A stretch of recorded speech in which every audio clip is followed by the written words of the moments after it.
All right, so good afternoon, everyone. My name is Alex Gonzalez or Alejandro Gonzalez. I'm the Adobe specialist here at the University of Arizona.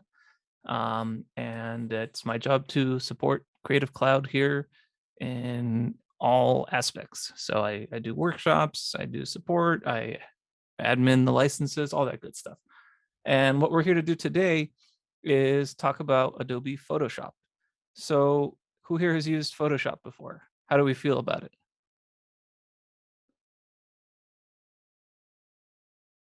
Got some shocking. I'm not sure how to feel about it. Um, cool, a little, and not confident, and that's a fair statement. Um, I think it's harder to find somebody who hasn't heard of Photoshop than to find somebody who has. So oh, good. I think so. Someone said not at all, but I use Captivate. For me, I have a harder time using Captivate than Photoshop, and that's just because I taught photography for 12 years and I studied. I've been using Photoshop for, gosh, maybe 20 years now. That's a funky number. So, what we're going to do today is spend a little bit of time demystifying or maybe simplifying how to approach using Photoshop. It's a giant application that you can edit photographs, you can design text and web layouts, you can edit video with it. It used to do 3D, but they actually, I think, pulled it out of there. I'm not exactly sure if it's just because Adobe acquired Substance or they were having, actually, I do know why. It's because they were having compatibility issue with the newer generation of graphics cards. But that's not very exciting.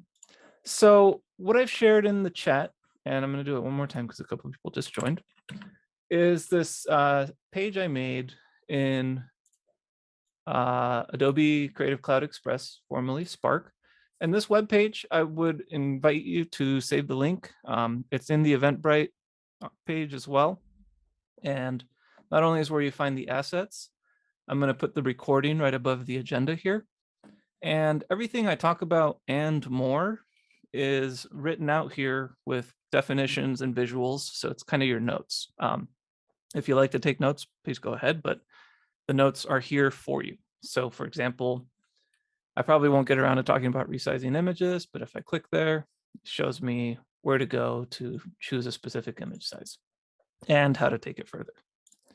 So there's also my favorite keyboard shortcuts here and some additional resources. So this page is built for you to use as a resource to revisit and learn again or learn deeper. And I think that's all we're going to do looking at this page here.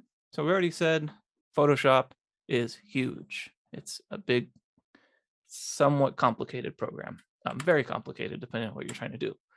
But in my experience, what most people want to do with Photoshop is learn how to cut things out, how to combine multiple images, and how to edit them. And it seems like a simple combination of things, but that's kind of what we're going to focus today. We're going to check out the workspace, check out a workflow for combining images and how to edit images too, and then how to save. And we should have plenty of time for questions afterwards, but as I'm showing you things, please feel free to ask questions. This is an informal space. You can unmute, you can chat. If I don't have the answer right away, or if I have it coming, I might table the question, but I will address it. All right, let's go ahead and close that cute otter. It's an otter. So when you first open Photoshop, you'll be greeted with this splash screen, and you can start from a blank canvas. That's the space we call where your pixels go. But more often than not, most people are opening an image in Photoshop and working on it. So you can go new file, and you can say, I want to make, something tabloid sized 11 by 17. You can navigate through these presets, or you can enter your own dimensions here. You can choose the units, the size. The resolution is extremely important. And it's also really important to check your units as well. Teaching photography for a long time, I would tell students to open a 13 by 19 inch document to design a movie poster in, and I would come over and they opened up a 13 by 19 pixel document, which is a very different measurement, right? A 10-inch document at 300 pixels per inch is 3,000 pixels wide. So be very aware of your measurements. But we're going to start from a file. So hopefully we all have this Photoshop intro folder. Inside folder 1, pizza. Hope nobody's hungry.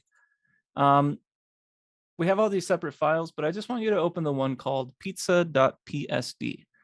To open something in Photoshop, if it's a .psd, that stands for Photoshop document, you can just double click and it'll open up. But other ones might open in preview or image view or something else. So you can always right click, open with. You can also go file and open. And you can also drag it to the application icon on your dock or taskbar. I'll just go file and open. And pizza. And here we have a plain old pizza crust, which can be pretty tasty. And let's look around the workspace together and see why we've brought pizza into the equation here. The actual first thing I'm going to invite you to do is to change your workspace to photography. This is just a little easier to navigate for the things I'd like to show you today. So the workspace is your canvas, your toolbar, and your panels. And the workspace selector is over here in the top right. It kind of looks like a tiny Photoshop icon, right? So if you click that, right now yours is probably set to essentials. And I want you to click that workspace selector and switch on over to photography. You don't have to. You can. Things will just be in slightly different places. Okay. So Photoshop has a dynamic workspace that can be customized. So if you find that you want a window to always be open, you can open it and place it into other panels. So that's something to consider as you start working more and more. On the left-hand side, we have our toolbar. These are all tools that are based on using your mouse.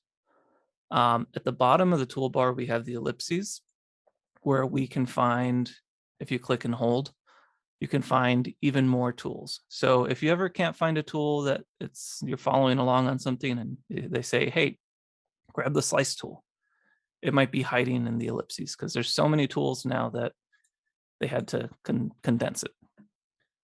If we look at our toolbar, a lot of our tools have a little arrow in the bottom right. That means it has a drawer, if you will, a tool drawer. And if you click and hold, there are other tools inside there. So for example, if you're using, today is a good example, we might use the object selection tool, but we'll also use the quick selection tool, and that's hiding underneath object selection. Also, if you click and hold, you can see the keyboard shortcut. So if I were to press W on the keyboard, I would switch over to this object selection tool. And a lot of the tools, if you just hover your mouse on, they say a little preview of what it does. The move tool, keyboard shortcut is V, and it moves a selection or a layer. Pretty nice. And today we'll look at move, the object and quick selection, and our paintbrush. I think will be as far as we go into tools. So then when we look in the center here, this is our design space or our canvas. And with Photoshop, if you've used InDesign or Illustrator or some other programs that are a little more kind of sandboxy, with Photoshop, you can only see what's inside your canvas. And your canvas is this rectangle here. Excuse me. If I were to hide all these layers, my canvas would be represented by this checkerboard. And a checkerboard in Photoshop means empty space. Let me go ahead and bring those all back. To kind of navigate our canvas, the image you're working on, it's a good idea to get used to zooming in and zooming out and panning around. So I'm going to share my favorite keyboard shortcuts for that, which are Command or Control plus to zoom in. Really get a good look at that pizza crust. Command or Control minus to zoom out. and Command or Control 0 to fit to your workspace. Doing that will let you make more precise work. And I often find myself zooming out slightly more than fit on screen because I like to have that neutral gray around there to take in what's happening with my image. If I'm zoomed in and I want to move around, like there was some sauces over here to the right, I can use the scroll bars if I want, right? Oops, there we go. And I can use my trackpad as well if you're using a laptop. And the mouse wheel will move up and down. But what I prefer to do is another keyboard shortcut. In this case, I hold down spacebar, and your mouse will become the hand tool, which is called the pan tool, which fits nicely with the pizza story here. And with this, when you hold spacebar, you can click and drag to move your image around. So you can zoom in, look around. It's even got some physics to it. So if I click and throw it, it keeps going. And it lets you kind of quickly move around and be like, oh, look at this leaf. I need to clean this little ugly spot up. So that's how you navigate your canvas. Are there any questions so far? We changed our workspace to photography. We saw the toolbar, our canvas, and we saw some keyboard shortcuts already. And again, ask them when you've got them. And then on the right-hand side, we already played with our workspace. Underneath here, we have our adjustment layers, which we'll use after this image. That's how you can change what an image looks like, what pixels look like. Next to that, we have libraries, which if you have downloaded anything from Adobe stock, it will show up here. Your Adobe stock library will show up here. So there's some nice integration. So for example, I've got these sunglasses. I can drag and drop them in here and use them as part of my design if I wanted, but not right now. So we'll keep this on adjustments. I just think libraries is a nice bonus. Below that, we have probably the most important thing to wrap our minds around with Photoshop, and that's our layers panel. So all of the really cool things we see in Photoshop, all the surreal composites and the combination of images is done through layers, selections, masks, and also blend modes, which we won't get to today, but that's okay. So really understanding how your layers interact with one another is going to be my goal of today. And it is a lot like being in PowerPoint and you have text that is behind an image. So you right click on the image and you say send to back, except you can do much, much more than that. So I like to say that I like to think of our layers of as a pizza. So you're viewing your pizza and your bottommost layer will be the crust, and then the sauce, and then the cheese, and then the toppings. And it will display them from top to bottom. So the topmost layer will hide anything beneath it. So right now, this image of the crust and all the goodies around it is the topmost layer. So if I move that down to the very bottom, I'll see the sauce. I'm going to steal the sauce from this pizza and put it on the other one. If I go to the sauce layer, I could move it down, but for now, let's just see that we can hide a layer as well if we don't want to delete it and we don't know what to do with it yet. That's what the eye icon next to it is. If you click that, it hides that layer. And now I have a pepperoni layer and a cheese layer. So let's hide the pepperoni layer as well for now. That's one big pepperoni. We need to cut it out from the background, shrink it down, and make a bunch of copies of it. So right now you should have your crust at the bottom. It's called layer 0. If you want to rename it, you can double click on the name and say crust if you like. Layer naming is a really important part of your file organization because as you go deeper and deeper into Photoshop, you might end up with 30 layers, and it's really hard to find something sometimes if you don't name it. So we have crust, and beneath that, above that, we have cheese. And the next thing I'd like you to notice is that I can select which layer I am currently working on. And that's an important thing to have an awareness of, because if I want to move the cheese layer around, I grab my move tool and I click and drag, I'm actually moving the pepperoni layer right now. Even though it's hidden, if I unhide it, you can see I moved it over here. So I guess reveal is a better word. So if I choose the cheese layer, I click on that, I'm on my move tool, I can click and move this cheese around. So number one, really pay attention to which layer you have selected. So we've seen that the move tool lets me grab a layer and move it around. This piece of cheese, it's not a piece, this cheese is a little bit bigger than the crust. So let's go ahead and talk about how to resize. We actually call it transform or scale uh, layers or objects in Photoshop. So let's shrink the cheese down. To do that, you go Edit and Transform. Sorry, Free Transform. I prefer to just press Command or Control T. So if you press Command or Control T, you get a bounding box around your cheese. And this is like most bounding boxes, except in Photoshop, it locks the proportions. So if I shrink it down, it's going to shrink the height and width at the same time. So I could put it here. If I hold Shift, then I can destroy the proportions, which is generally not recommended. So I could also take a moment to warp it so that it kind of fits it better. So while you're in your free transform, you can bring up other transformations. And there's a bunch. There's, well, rotate you can do just by moving your mouse to the outside. So I could rotate this if I wanted to when I get a bent arrow. But there's also skew that lets you kind of skew things. This is for lack of a better explanation. There's perspective if you want to have things look like a 1-point perspective. And again, the cheese isn't the best example. And the one I wanted to look at is called warp, which basically turns your image into jelly, and you can just jiggle it around and warp it into different parts. So that's pretty nice. So you can see it's kind of satisfying. It looks like real cheese now when I jiggle it like that.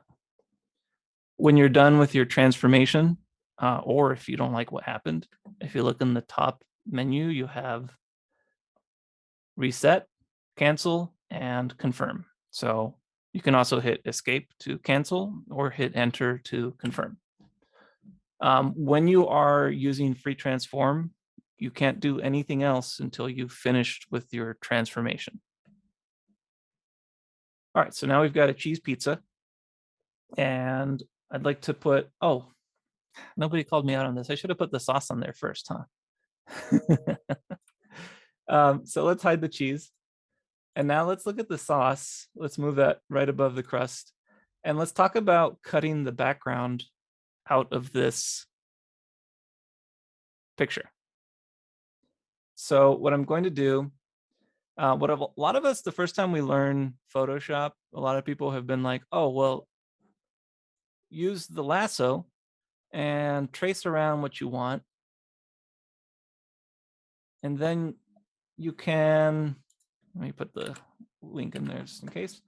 And then they say, oh, you can cut it out or you can put a mask on it. And with the sauce, it doesn't look that crazy, but with most images, if you try and use the hand tool like the lasso, it looks like you cut it out of a magazine with scissors.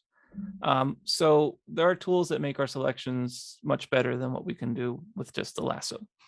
The cheese I cut out using the pen tool, which we can talk about another time as well.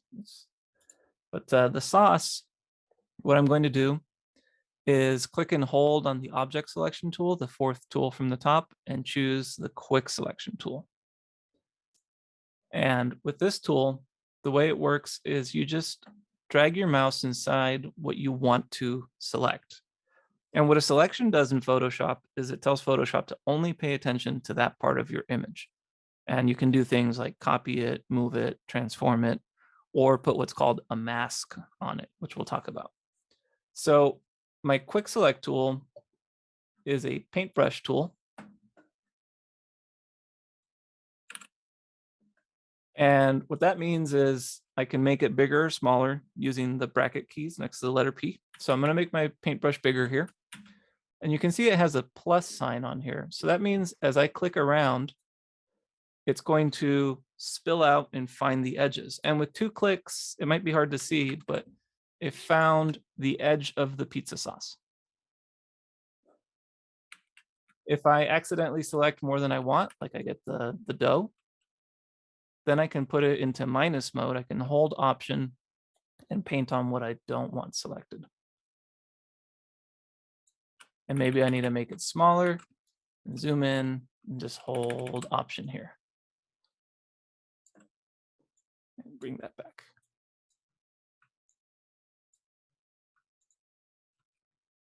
Oh, it's being a little weird because I'm on the wrong layer. So remember I told you to pay attention to which layer you're on. I'm a victim of that too. Okay, so when you make a selection, it's a good idea to zoom in and inspect the whole thing and go and make changes. But let's assume our sauce is selected good enough. If you're following along, were we able to use the quick select tool and select the sauce? I see some thumbs up. I love it. All right, so what we do now kind of is good enough for now. We can always redo things later on if you have questions. I could copy and paste this into a new layer or move it around. If I grab the move tool, it's, oh, okay. It won't let me because I have a smart object. I should have turned these into not smart objects. Sorry about that. Let's see. Yep. So don't worry about doing what I did about the smart object. To make the brush bigger or smaller, you use the bracket keys. They are next to the letter P. They're these ones I put in the chat. They're like robot claws.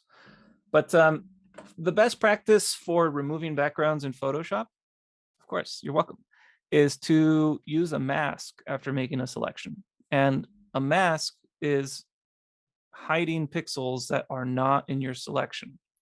And we call these the marching ants. So anything that's inside my marching ants will be kept, and then anything outside of them will be masked out. And to apply a mask, you just go to the very bottom of your layers panel. You'll see a chain link, an FX, and then there's a rectangle with a hole in it. That's our mask symbol. So if I click mask, it's going to hide anything that I didn't select. I've got pizza sauce. Pretty good. And I need to transform this.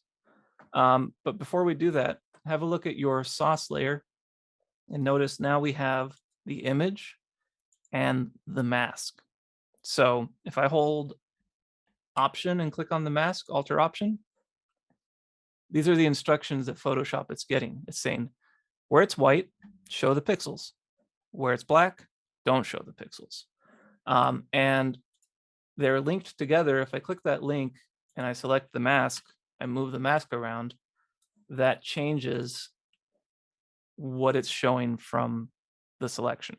So you usually want to keep the link clicked. So I'm going to bring it back on.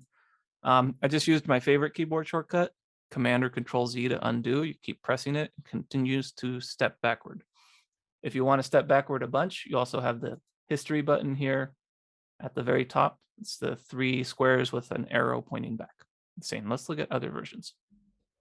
Okay, we saw how to free transform. Let's do it again. Command or Control T.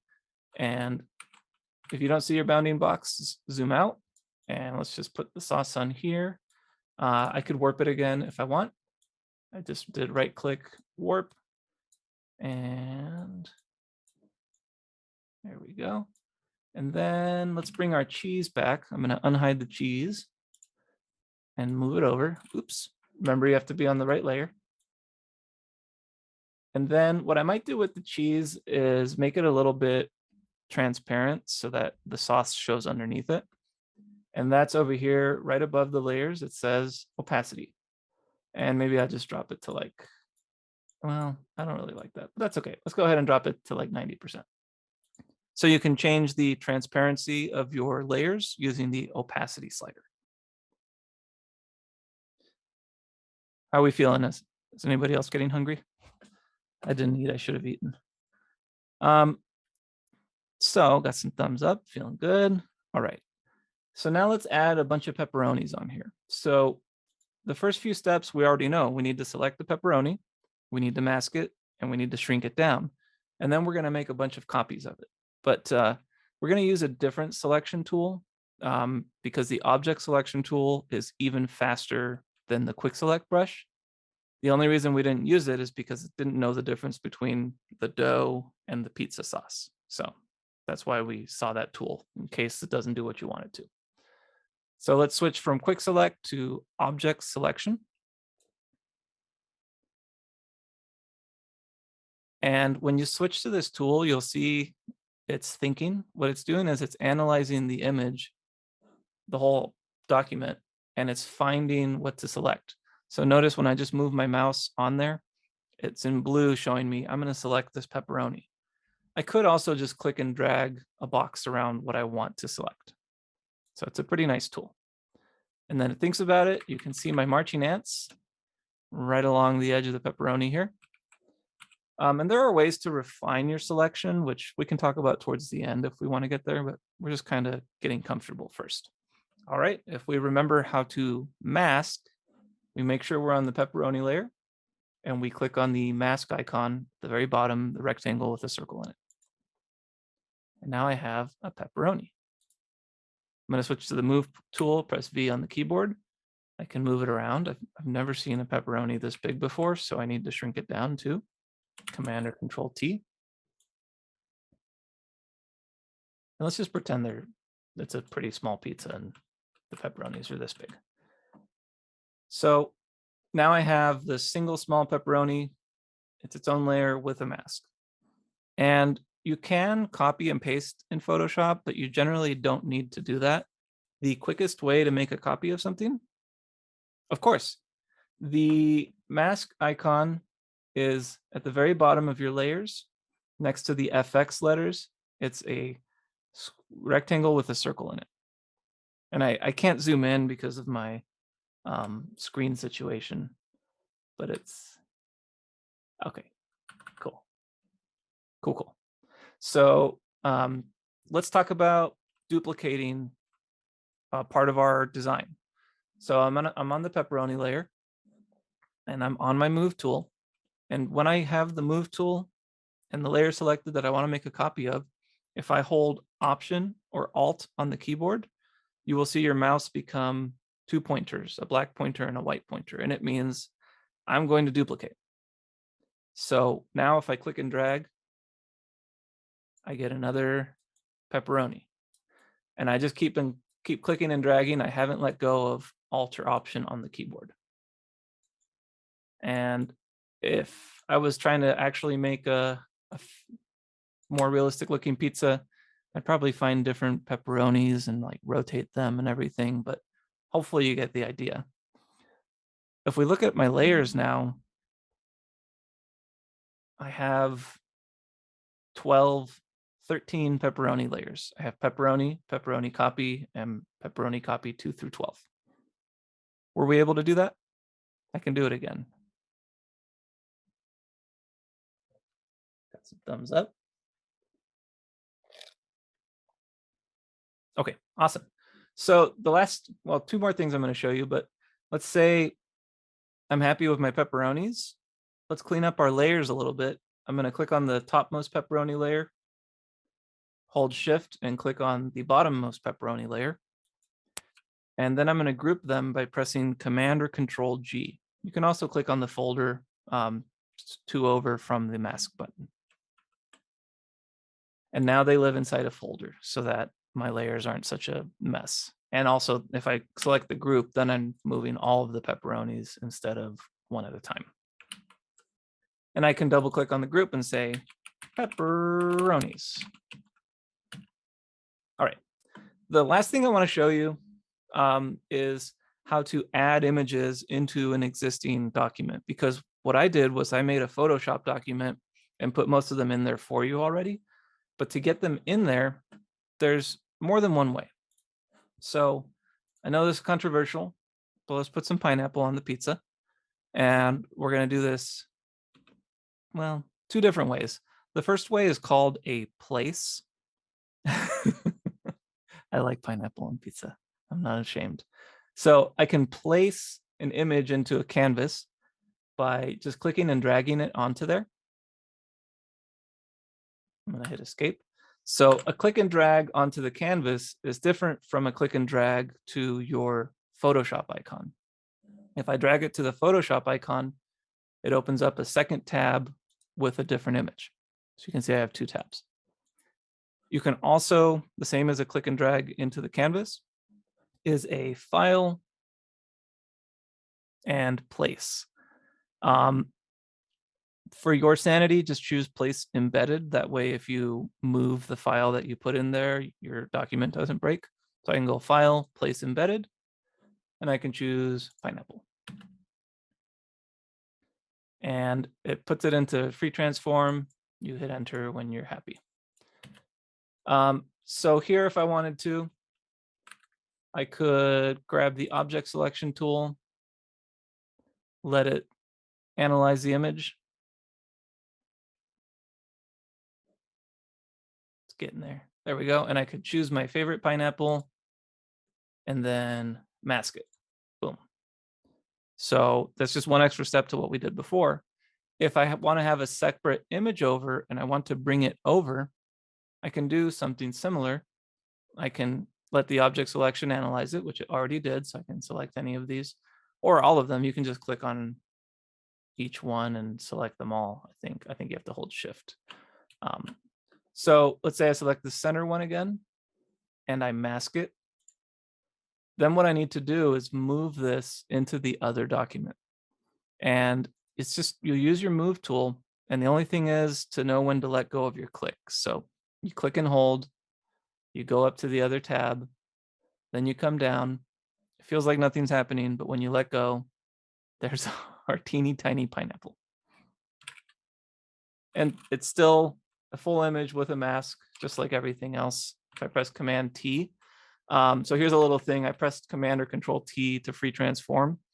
When you mask something, it keeps the original image. So my bounding box won't be on the pineapple. It'll be on the whole space it was in. So if I don't see it, the keyboard shortcut is to fit to screen and you press Command or Control 0. So I could shrink it down. And I could rotate it. Right, and I could slather it in pineapple, but that sounds a little upsetting. So we'll just pretend that we accidentally dropped a single piece of pineapple on it here. So that's the gist of layers, moving, transforming, selecting, and masking. We saw a bunch of stuff about how to take backgrounds out and move them around. Are there any questions so far?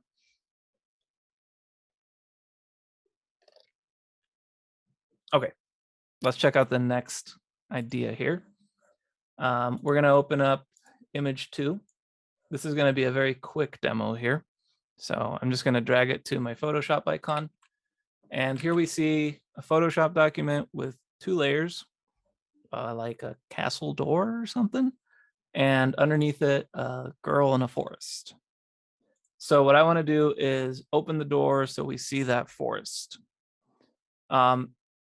To do that, you could grab your quick select tool like we saw, select the door, and then mask it. And then you could click on the mask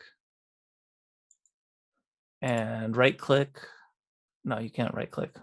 I use keyboard shortcuts, so I forget what has menus or not. You can open up the properties here.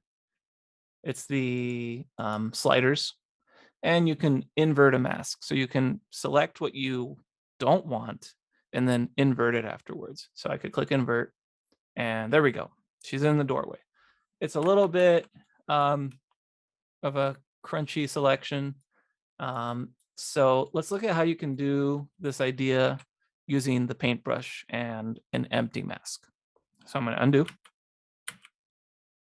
And if you have a selection, if you have marching ants and you don't want them, you can go select, deselect, or Command or Control D.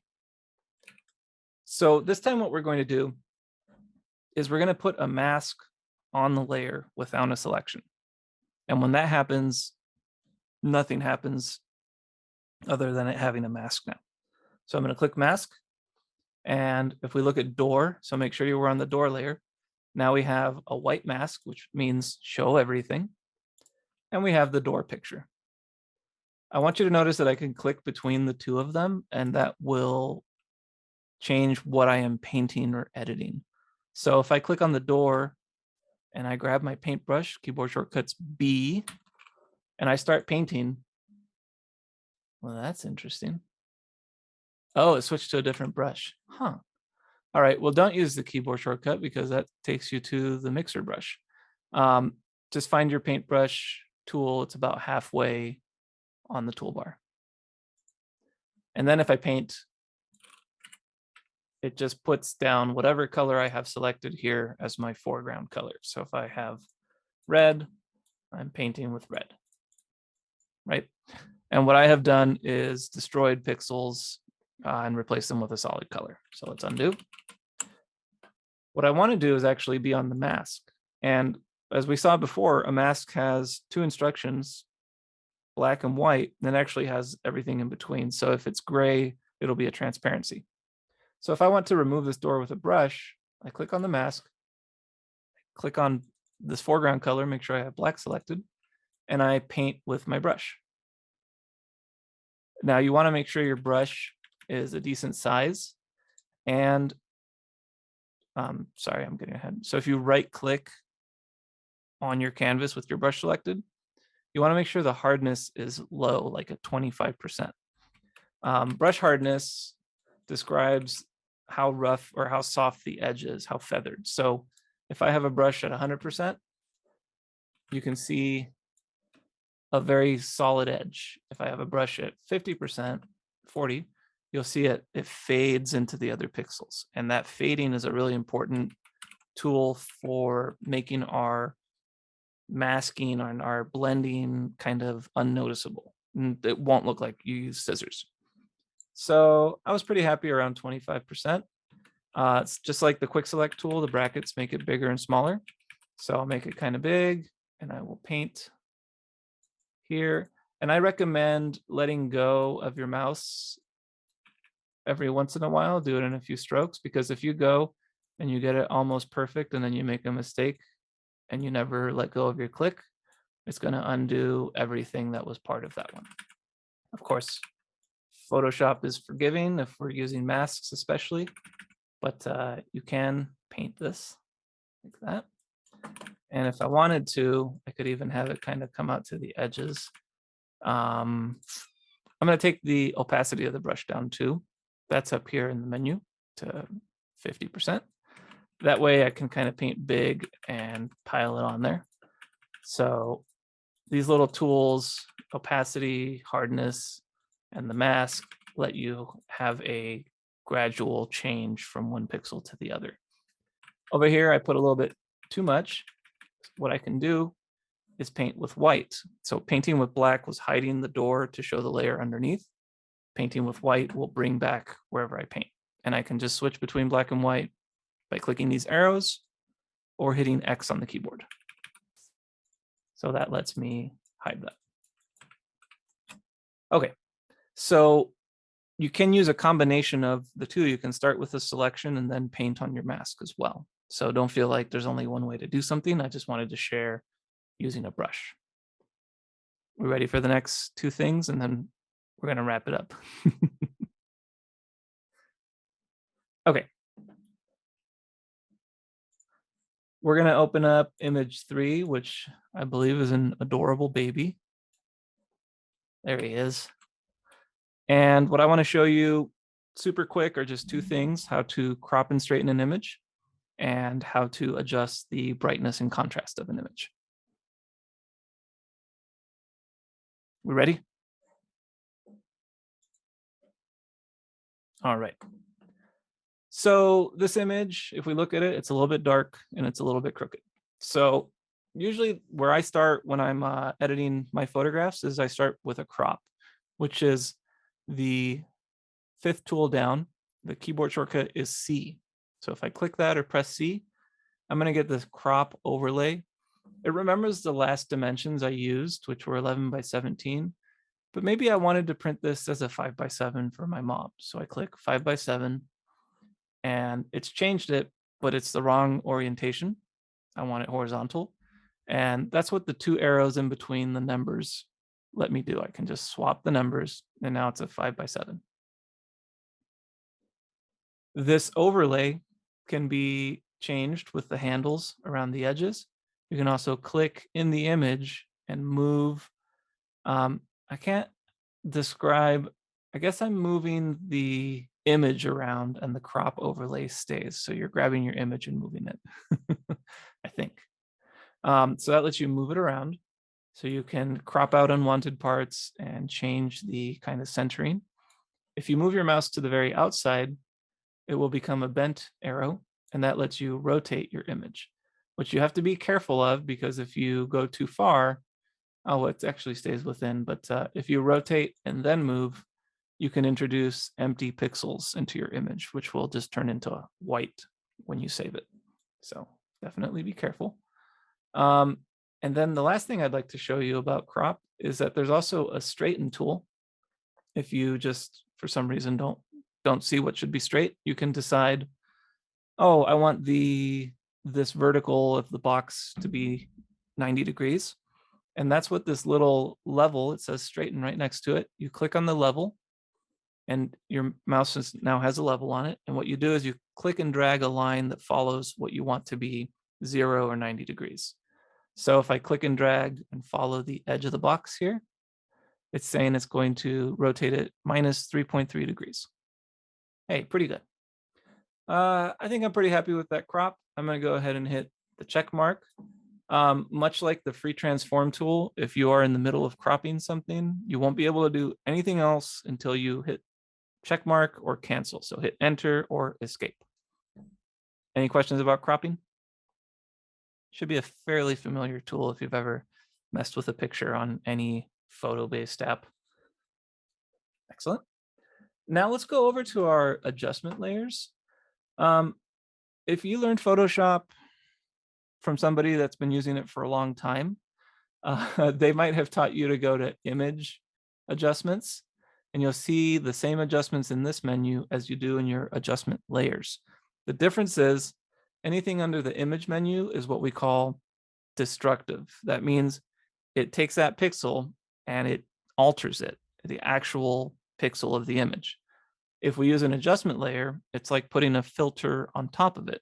So it alters it from the view top down, but I can remove the layer, I can move it, and I can adjust it at any point. So that's non-destructive. And we always try and push for working non-destructively so that a mistake doesn't cost you having to start all over again. Or worse, cost you your original image that you can never get back. I think a lot of people have a story where they took an original photograph, converted it to black and white, and saved on top of the original. That's destructive. They can never get the color back. All right. I'm going to show you levels and vibrance.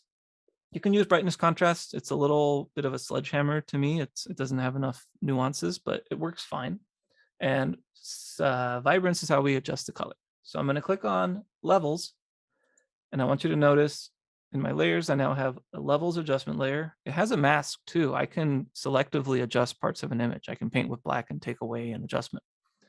And now this little properties window opened up and I see this mountain range that is levels. And what I do is I adjust the darkest point, the middle tones, and the brightest point with these triangles. When you look at your mountain range, general rule is to have your white point end where the mountain range ends. And that's saying this is absolute white. There was no bright white. There's no information there. All right, the middle triangle is your middle tone. It almost feels like an exposure. And the black triangle, as you bring that in, it's saying any pixel to the left of me is now completely black. And you can introduce contrast that way. So you kind of do a balancing act between those. And editing is, users' taste and styles. So maybe that's good enough for me. If I look at the levels layer, I can hit the eye and hide it to see what adjustment I've made.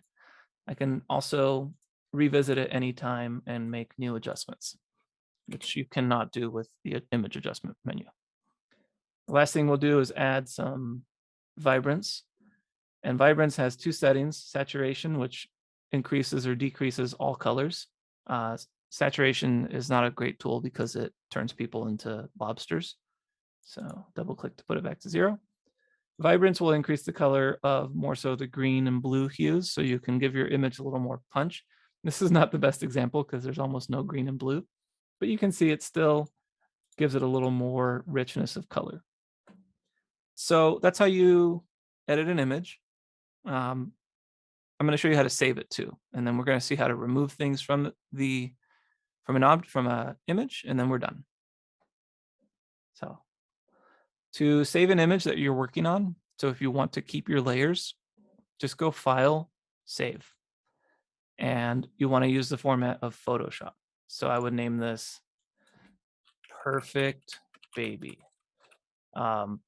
And if I hit save, it'll be a Photoshop document that will maintain layers, and it'll be a much bigger file. So if I hit save and I go look in my folder, I now have perfectbaby.psd. It's 104 megabytes. That's big.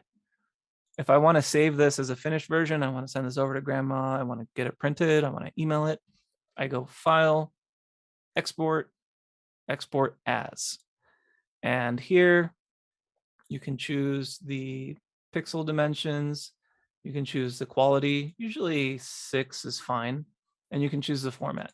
JPEG, usually how it is good to go, but you can go and make adjustments. When you click export, it's going to ask you where to save it, what to name it. Perfect Baby. I'm going to put it in the same Photoshop folder. Save. And if we go look in that folder, I have perfectbaby.jpg, 3.8 megabytes. I have perfectbaby.psd, 104 megabytes. The difference is the PSD has 0 compression and it has all the layer information.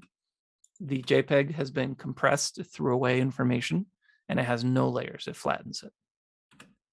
All right. Any questions about cropping, adjusting brightness, contrast, color, or saving?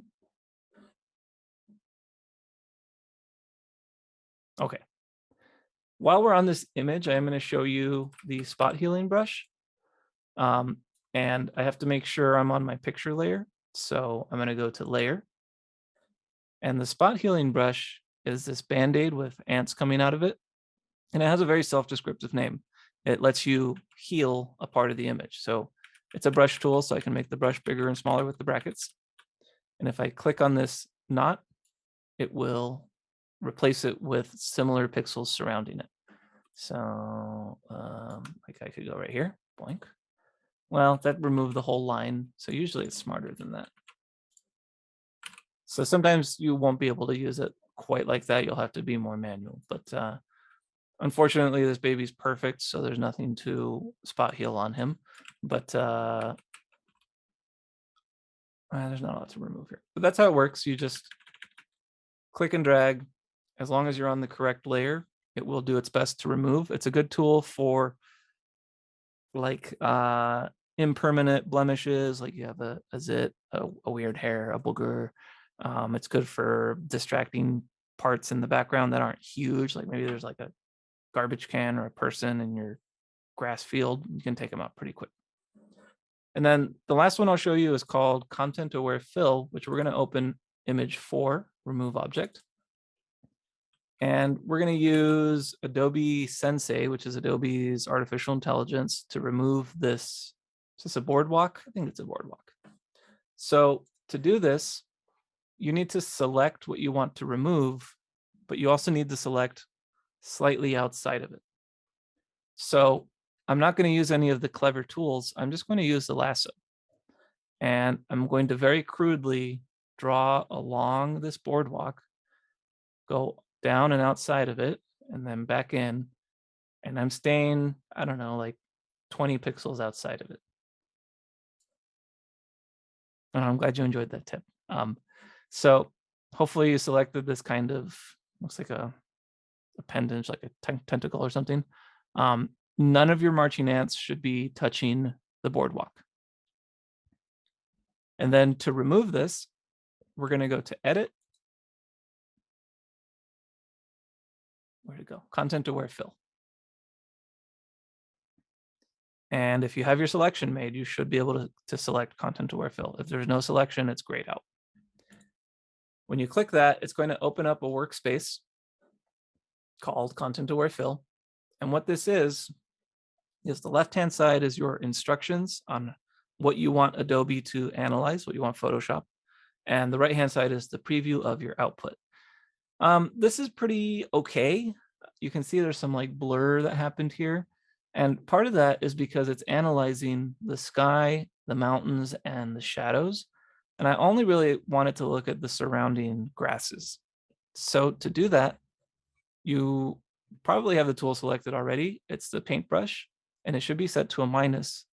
And you just remove the green from parts that you don't want to be analyzed, because Content Aware Fill looks at your image, the surrounding pixels, and samples them in a way that it thinks will work to remove what you want. And you can see my selection went into the shadows and it's causing this blip. So I can also grab my lasso, and right now it's set to plus mode, but just like the quick select brush, if I hold Alt or Option, I can say, oops, I didn't really want you to mess with that part. So I'll hold Alt or Option and draw this potato around there. And as we see here, it's starting to get better. Maybe I can remove a little bit more. Each time you make a change, it generates a new Content Aware Fill. We know that it looks a little strange in some parts, but I think anyone else probably wouldn't notice. So we might say, good enough. So if you click OK, your selection persists, so you can get rid of it, Command or Control D, or select, deselect. And what it actually did was a non-destructive removal. It just added a layer of just that patchy grass. And that's our little Photoshop overview for today. This video I will post on the website that I shared. I'd also like to share the U of A Adobe Arizona website, adobe.arizona.edu. Under support, you can find a support form. You can also schedule time with me if there's something you'd like to learn or ask questions about. You can also just email me. I'm going to put that in the chat, adobecc@arizona.edu. Website is adobe.arizona.edu. And we do have an Instagram that is currently neglected because I'm by myself, but soon enough we'll be posting here as well. That's Adobe Arizona. And I'll be sending an email to anybody that registered for this Eventbrite event, letting you know the next series of workshops is coming. So there's going to be another Photoshop workshop where we will actually create a single composite together. So it'll be practicing a lot of what we saw today and just creating one finished image. So thank you so much for being here. If there are any questions, I welcome them. Otherwise, have a wonderful day. You can head on with your day. I'm glad you enjoyed it. Thank you so much. Thank you too.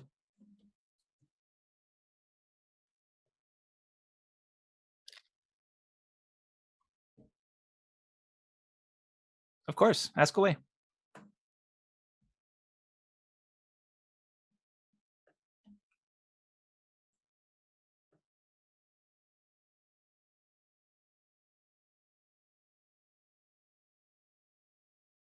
When is the next workshop? That's a good question. I hold my series every Thursday at 1.